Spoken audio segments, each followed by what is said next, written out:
In the book of Genesis, before God said there would be light, before any color existed, the face of the abyss was dark. In some versions of Greek mythology, it starts out as empty darkness. The only thing that exists is Negs, the blackbird who laid a golden egg out of which grew the first god, Eris, the god of love.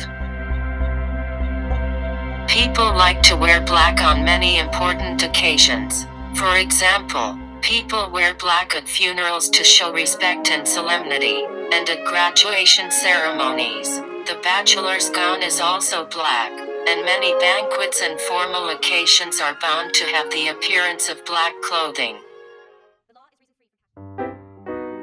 In the mid-20th century, since the end of the 14th century, it can be said, black lights for the first time from the traditional daily clothing of men. This situation is not the case with evening dressing. Men's black clothes began to break ground in the early time century, first appearing in the evening dresses, and when black leaves, even the latest to leave by the evening dress, the black did not leave at all. The sharp dark black 3-piece or 2-piece tuxedo, also known as a dinner jacket, is still with us. It is not over to wear. It is only theoretically fashionable, but it even exists. Oh, good evening, eh? Once upon a time, black assumed the throne. At the opera before the motley kaleidoscope of gaudy gowns, Gabrielle Chanel declares her distaste for the era, announcing, "These women, I'm bloody well going to dress them in black." Formerly reserved for house servants or for mourning, black becomes the ultimate colour and the key to her success. The little black dress is born. The 20th century, when black was slowly withdrawn from menswear, it did not retreat from womenswear but became an essential part of it. In 1926, Chanel designed a light black dress with full-length sleeves over a knee-length skirt that had no cardigan or white collar, though it had a small serrated cuff. The simplicity of the black dress is striking even now, and the slim black sleeves still matter, exposing the calves but hiding the forearms, by which Chanel briskly reversed 2 centuries of fashion. The design was in vogue in October 1926, and Vogue called it the dress of the world. Chanel's little black dresses have existed since the 1920s, including the Fashion Institute at the Metropolitan Museum of Art in New York. There is also a collection of, and other designers have followed suit. Sleeves were long, short or gone, and the dress was high and low, but the concept of a light, easy-to-move black dress became the archetype of women's fashion, though not immediately.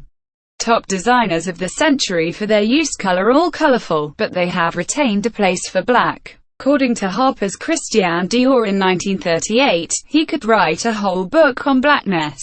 If the black style ever wavered, it was soon followed by Yves Saint Laurent in the 1970s, and Vivienne Westwood in the 1980s revived black, and Vivienne Westwood drew inspiration from punk's street darkness. Time-honored black traditions of Japan also nourish the style. I make on 3 different levels of black, Reiko Akubo said in 1983. Yohji Yamamoto, in his evening wear collection, Noir, said the samurai spirit is black. Best known black dress is probably Audrey Hepburn, in the opening scenes of Breakfast at Tiffany's, 1961, wore a Hubert de Givenchy dress with a high neck, slim back and equally thin black gloves. In the novella by Truman Capote, she played the character, Holly. Yohji Yamamoto is a fashion design legend, known for his mannish tailoring and a strictly monochromatic color palette. Yamamoto first hit the international fashion scene in 1981, when he brought his revolutionary design aesthetic to Paris from his native Japan, creating a fashion earthquake, and quickly using many blacks, monotone, and then some of them are broken, burned, washed. For not only European people, for ordinary people, our creation of cloth making looked very dirty and ugly, might be. And the kind of interest in black, the use of black fabrics and black color. You know, why is that such an important part of your process and your? It is my private sensibility. You know, like in Tokyo, New York, Paris, so many people from the outside are walking around metropolitan, and in the city. When I looked at so many fashions, so many colors, so many decorations, it looked very ugly. I felt, at least myself, should not make people's eyes disturbed by using horrible color. So I stay in monotone. So I started wearing black or navy blue, not to disturb people. This is very, very starting. And then when I started making clothes, I didn't use mostly sentimental colors. I didn't need colors sentiment. I just wanted to show people cut or wash or broken or